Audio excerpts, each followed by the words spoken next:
Assis à mater le boule de quelques meufs, je pense à l'histoire de l'homme du début jusqu'en 2009. Le temps a passé, mais nos sales habitudes sont restées. Je me rappelle d'Abel et Caïn, où déjà l'homme détestait son prochain. Je me rappelle de Jules César le Magnifique, assassiné par Brutus, son fils adoptif. Tellement de choses qui me rappellent que l'homme est pire qu'un loup, que la faune semble plus humaine que nous.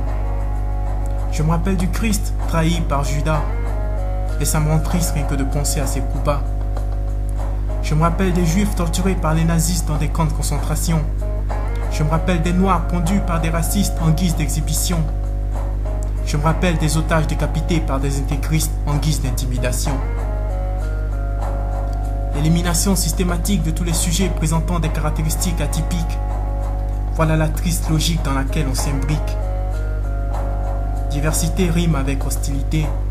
Voilà notre monde tel quel, le préjugé dans lequel l'homme excelle. Je me rappelle d'Hiroshima, de ces enfants nés déformés par des rayons gamma. Je me rappelle de ces fanatiques qui font des attentats, des milices armées qui ne font que des coups d'État. Je me rappelle du Darfour, de tous les innocents qui y souffrent chaque jour.